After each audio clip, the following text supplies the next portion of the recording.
In today's video I want to show you an incredibly good Payback build for Diablo 4.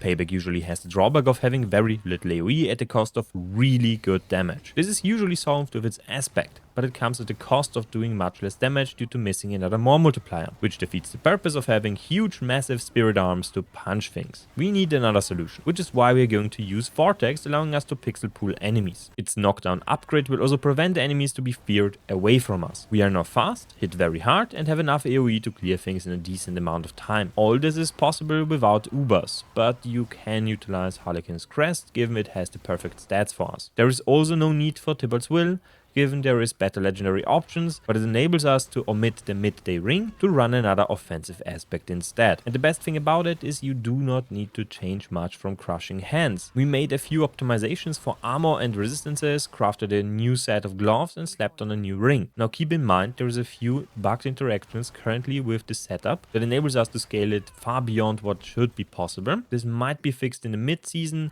because there are obviously bugs. As previously mentioned, you will be able to find all planners for the builds on mobalytics. Just check out my page and choose what you want. So make sure to leave a favorite over there and leave a like here to help me out. It is my top tier planner for Diablo 4, given there is an option for me to write text for you, and there is also a ton of top tier builds to choose from and crush the game with. Now first I want to talk about the basic rotation of this build. We're going to pop Ravager first, then the Hunter, then Armored Hide, then we're going to pixel pull enemies with Vortex, then we're going to use Scourge to get a stacking more multiplier versus crowd controlled enemies. They are feared, slowed, and at this point also knocked down because of Vortex. Then we dash out one time, and afterwards we're going to use Payback to dash back in. Why we are going to do this is because if you're standing in the middle of the pack, Payback will sometimes not work. You're going to be stuck in just this position between enemies and you won't be able to cast the skill. The second really good benefit from this one is Vortex will pull enemies into your The Hunter ultimate, which will be able to apply a ton of potent stacks, which increases our damage by a massive amount. With the cooldown reduction and the cooldown reductions we get through our keystone, we will be able to constantly apply Scorch or reapply Scorch while going from pack to pack. You're not going to drop the 50% buff you just stacked up. You can basically carry this buff through the whole pit, through the whole instance, through whatever you are doing. And even if it's going to fall off, it's going to be very easy to reapply. Now, during boss fights, you're going to punch things constantly. And whenever you press your Scourge like this,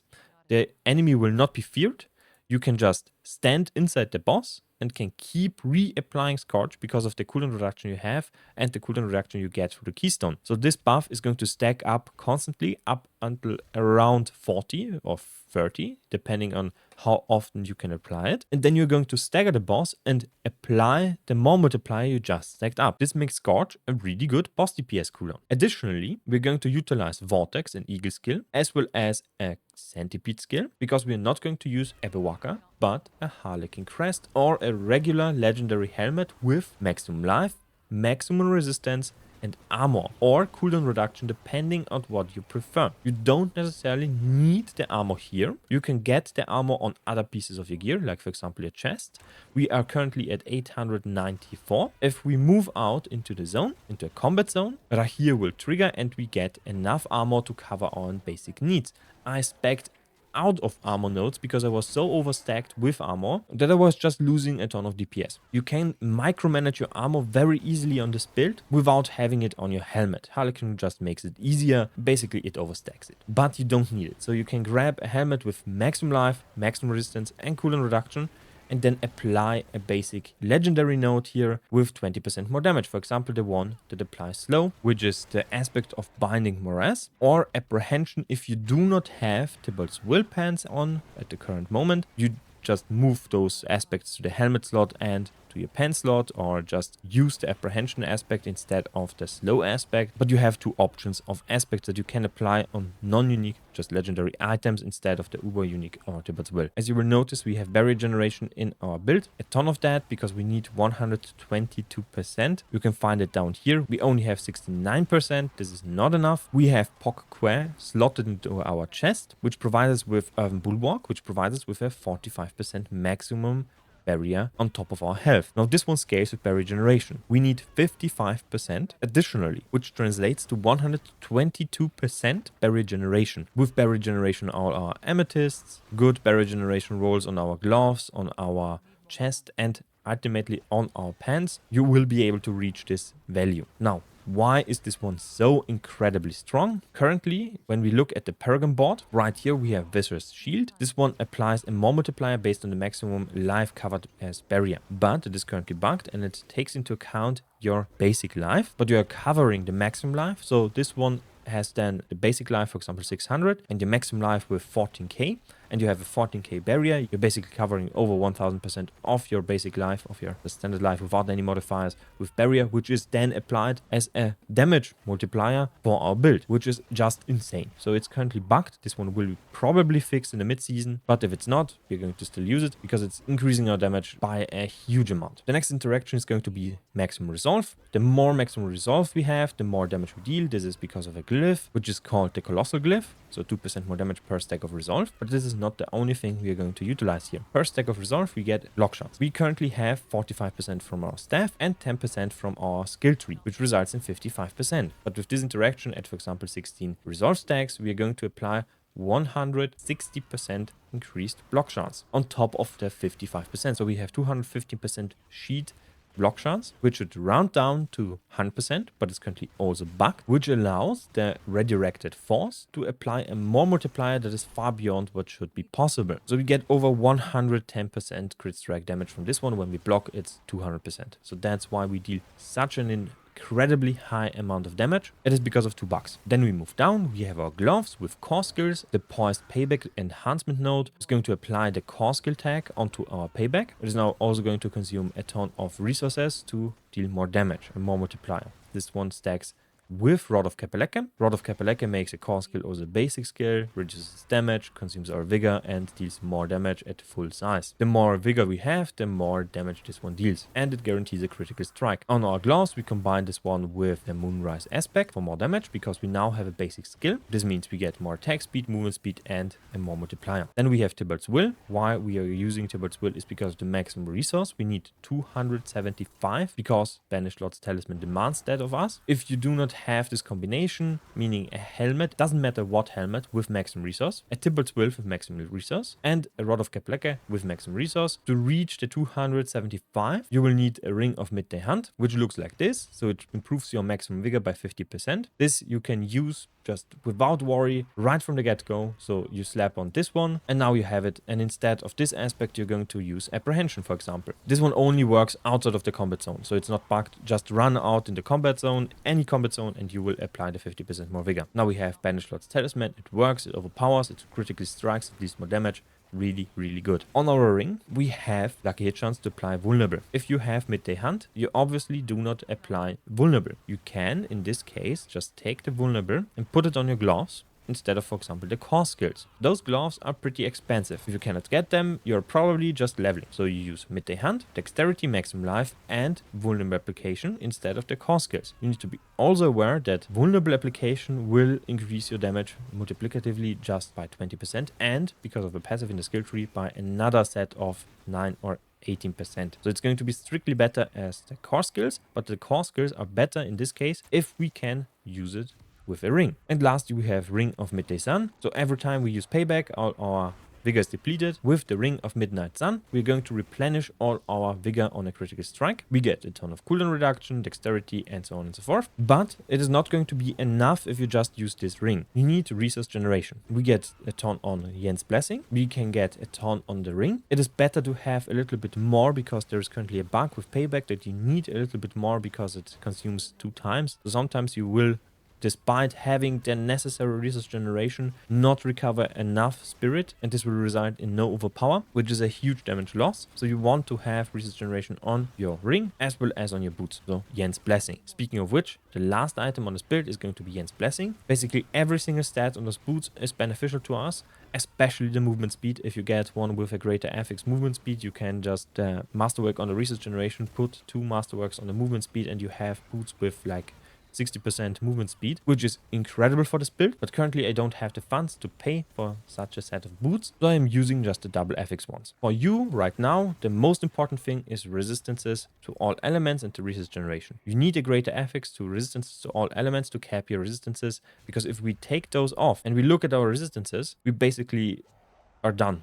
We need those boots. Next, let's talk about the defenses. Now, the defenses for this build are a little bit spicy, depending on what you currently have. I'm going to assume you have a helmet like this, basically without the armor roll on Harlequin's crest. If this is the case, you're going to slot out one diamond gem, so it is going to reduce your resistances, and slot in an armor gem, so this will fix your armor with right here. Your fire resistance, your lightning resistance, and your poison resistance will be taken care of, but cold as well as shadow resistance will not be taken care of. So you need a desert escape. Basically, fire, cold, and shadow resistance will be capped with just this magic incense. It increases your maximum resistances by 2, so it's also beneficial in that it will reduce the damage even further, and you don't need to worry about anything else. This means on your helmet you have a free stat, so you can apply cooldown reduction on this one and be happy. Or on this one specifically, you would want to roll maximum resources. You can also fix your armor with a pair of pants. For example, those pants have armor. So if I take off my Harlequin crest and then go into the Paragon board, I can pick up a few armor nodes right here or right here, and I can fix my armor like that. Speaking of which, legendary pants, an alternative to this one, like I said, dexterity maximum life, you want maximum resolve stacks later on because you are scaling your damage with this one and your defenses, and you can apply fear, which is 40% more damage, which is really amazing. That's a huge more multiplier. But this setup is only possible if you have a greater FX Kapaleka with maximum resources, you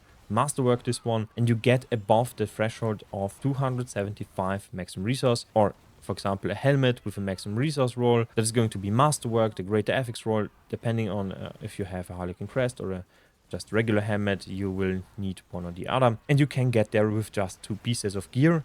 You don't need 3. 3 is just the budget version if you do not have the necessary materials to Masterwork this one. Budget means you don't have Harlequin's crest, just a regular helmet. So your armor and resistances are taken care of. Now you need barrier generation. You have barrier generation amethysts in your helmet and your pants. Your runes are going to be in your chest and your staff. For barrier generation, in the last board you have nodes here and nodes here. This is in the Viscous Shield legendary board. And you have barrier generation on your chest. You have barrier generation on your gloves. Later on, if you slap on your pants, you have barrier generation on your pants. So you need 122 barrier generation. This will optimize your DPS and it will optimize your survivability. Next up is going to be the runes. The runes currently in my chest are Pokque for a bulwark and in my staff for Xol Xal to invoke 20% more life. Because the more life we have, the more damage we deal with our overpower and because of Viscous Shield. For the Spirit Hall, we are using Jaguar and Gorilla. We don't need Eagle here because we are not using Ebewaka. So we can utilize the Unstoppable buff at 5 resolve stacks and maximum resolve +2. And Jaguar is going to deal a ton of damage. For the Mercenary, we are going to use her here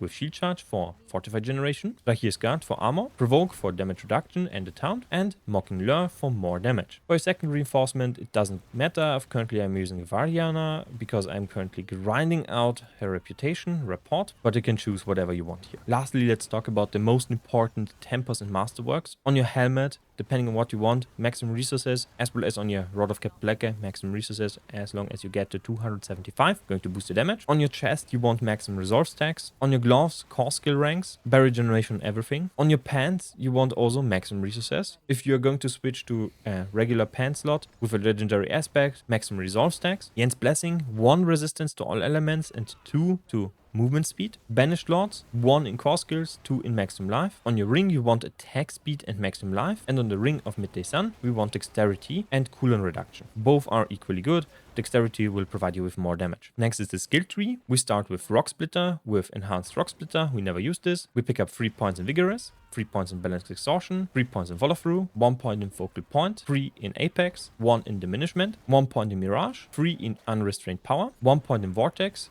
with its Measured Vortex upgrade to provide us with the knockdown. Ravager with measured Ravager, so all our core skills will dash to the target, and the Vigor generation is also multiplied, so we generate more Vigor. We need to apply this one and constantly have it up, otherwise we just don't regenerate Vigor. 1 point in Endurance, 3 points in Preservance. This is going to boost our defenses massively. Armored Height with enhanced Armored Height to also restore our maximum resolves every time we use this ability, additionally to the Unstoppable. Then Scorch with enhanced Scorch for more damage, and Adaptable Scorch for lifesteal. Alternatively, if you do not feel like you need the lifesteal, you can take out this point and put it in Diminishment for more damage reduction. Then Vehement for 30% more damage, Resilient 15% more maximum life, Dominant, Potent, Furnace for more damage, Payback with its Poised Payback upgrade, 3 points in Resolution, Spiritual Attunement, and Supremacy, and 1 point in Initiative. You can take out the point in Initiative once you have sufficiently uptime on your Unstoppable, and you can put this point into Diminishment for 5% more damage reduction. And lastly, we use Prodigy's Tempo. Because our skill is a core, potency, and basic skill, we apply all of those buffs. So +2 to ranks, and cooldown reduction based on how many ranks we have. For the Paragon board, I'm going to first go in order. So we pick up Spirit in the first starter board, then we pick up Zapping, then we pick up Menagerist. We proc Menagerist with Gorilla, Jaguar, and Eagle, as well as Centipede skills. We have all of them. This will also provide you with maximum resources, quite a lot. Right here. Then we're going to fix our resistances with those nodes here. So there is a ton here. You can pick up armor and resistances here if you need it. Attack speed here. More resource generation and resources right here. Then we path up here to Revealing for 30% more damage versus crowd-controlled enemies. We get maximum life and armor here and attack speed here. You can grab more armor here if you need it. Then we pick Colossal. So path down here. Grab this one. And then path down here to the Convergence board, more damage. And we pick up Outmatch for 15% more damage to Healthy, a ton of Dexterity, and a ton of regular damage. We get maximum life and resistances here. We get maximum life here. Those points should be picked later on because they also provide you with non-physical damage and we don't deal non-physical damage. Then we path to the Vicious Shield board. First, rush to Vicious Shield, pick up Vicious Shield. Then we unlock Fitness. This will provide us with a huge more damage multiplier to critical strike damage. Afterwards, you have maximum life and armor here, Barrier Generation here, and 3 nodes of Barrier Generation up here. Later on, you will be able to flesh out the build with just more Dexterity nodes here, more Dexterity nodes here, potentially a little bit more attack speed right here, 7.5%, more resistances, so you can micromanage your resistances very, very nice in this part, more strength here, and this is basically it. With that said, this sums up the video. If you have any questions, please comment down below. Please make sure to leave a favorite on the build planner on mobalytics and a like on the video, and subscribe if you have not already. So see you next time, and bye.